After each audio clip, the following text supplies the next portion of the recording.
विदाई का वह क्षण हर परिवार के लिए भावुक और हृदय स्पर्शी होता है।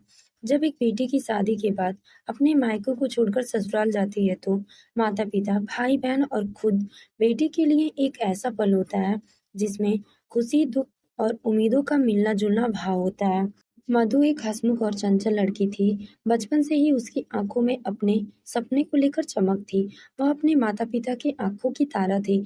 बचपन से मधु ने अपने माता-पिता के हर सपने को पूरा किया था।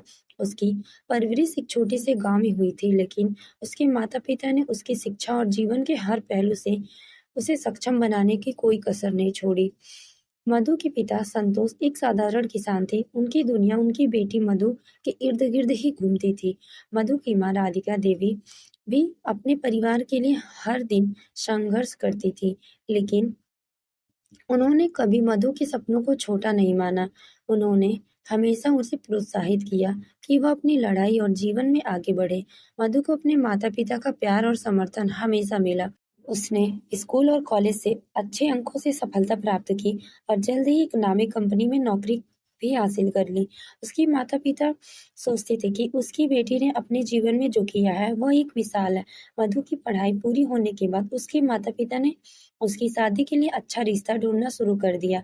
कई रिश्तेदार ने मधु के लिए लड़के देखने शुरू किए, लेकिन मधु के माता-पिता की एक शर्त थी, वे अपनी बेटी की शादी उससे करेंगे जो मधु के आत्मसम्मान और उसकी पढ़ाई-लिखाई की कद्र करता हो। कई लड़के देखने के बाद आखिरकार मधु का रिश्ता नैतिक से तय हुआ। नैतिक एक सॉफ्टवेयर इंजीनियर था जो मधु की तरह ही पढ़ा-लिखा और समझदार था।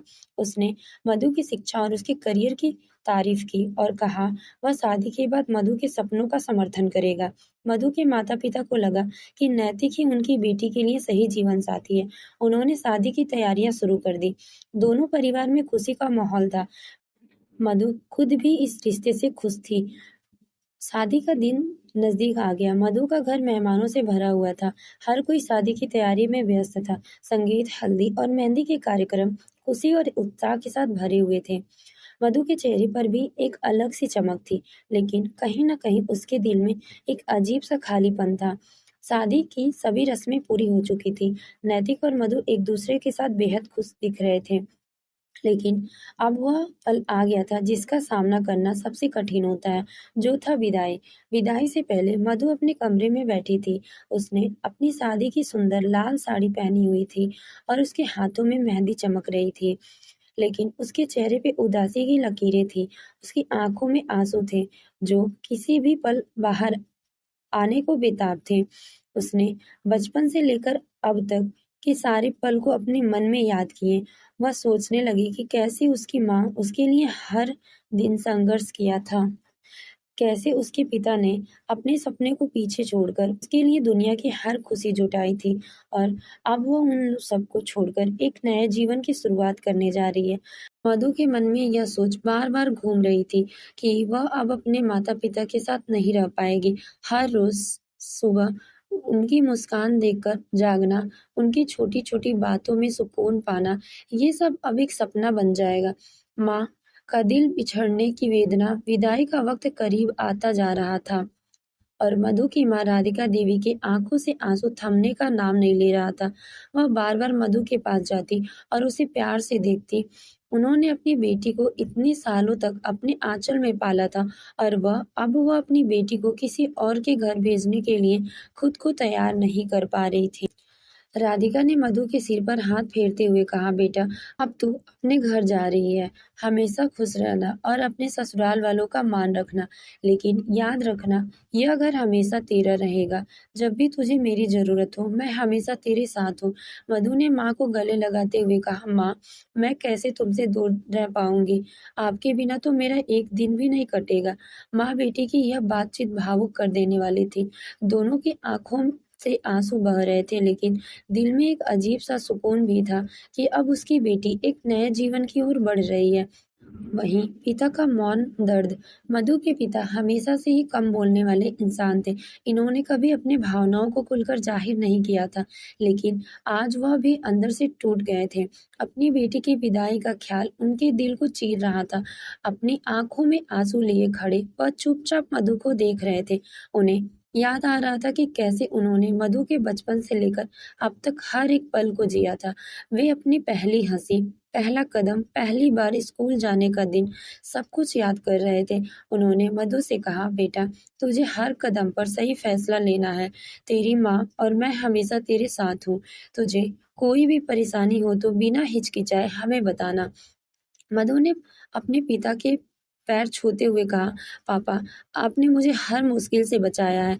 आपसे दूर रहना मेरे लिए सबसे कठिन होगा, लेकिन आपकी सीख को कभी नहीं भूलूंगी। मधु का छोटा भाई अमित अपने आंसू छुपाने की कोशिश कर रहा था। वह हमेशा अपनी बड़ी बहन के साथ खेलता, लड़ता, हंसता था। आज उसकी बहन उसे दूर जा रही है। अमित ने मधु के पास जाकर कहा, दीदी, तुम तो हमेशा कहती थी कि तुम मुझे कभी छोड़कर नहीं जा पाओगी। अब कैसे जा रही हो? मधु ने अमित को गले लगाते हुए कहा, अमित, मैं छोड़कर नहीं जा रही हूँ। मैं हमेशा तेरे साथ हूँ। बस अब थोड़ी दूर रहोगी। जब भी तू मुझे याद करेगा मैं तेरे पास आ जाऊंगी। दोनों भाई बहन के बीच ये पल बेहद भावुक था। मधु की आंखों में आंसू थे और अमित भी अपनी बहन को छोड़ने के ख्याल से दुखी था। विदाई का पल आखिरकार आ गया।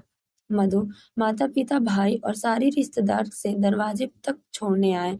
मधु की आंखों से आंसू रुकने का नाम नहीं ले रहे थे। उसके माता पिता भी उसे देखकर अपने आंसू को रोक नहीं पा रहे थे। जब मधु को विदा करने का समय आया तो वह अपने माता-पिता के गले लगकर फूट-फूट कर रोने लगी। उसके पिता ने उसे सहारा देते हुए कहा, बेटा, ये जिंदगी का एक हिस्सा है। हर बेटी को एक दिन अपने घर विदा होकर अपने ससुराल जाना होता है। तू खुश रहना और हमें तेरी खुशी में ही अपनी खुशी मिलेगी। मधु ने अपने पिता के पैर छुए और कहा, पापा, मैं आपकी सीख को हमेशा याद रखूंगी। आपने मुझे जो संस्कार दिए हैं उन्हें कभी नहीं भूलूंगी। फिर मधु अपने माँ से गले मिलते हुए कहा, माँ, आपको हर रोज याद करूंगी। आपने मुझे जो प्यार और सहारा दिया है वह हमेशा मेरे साथ रहेगा। मधु अपने पति के साथ कार में बैठकर ससुराल की ओर चल पड़ी। उसकी आंखों में आंसू थे। उसका पति हाथ में हाथ थाम के बोला, जितना रोना है आज रो लो। आज के बाद मैं तुम्हें कभी रोने नहीं दूंगा। मधु ने मुस्कुराते हुए देखा, ये कहानी तो हर लड़की की है। यही जीवन की सच्चाई है। Thank you for watching my video and ये स्टोरी आप लोगों को पसंद आया हो तो please subscribe my channel. Thank you so much.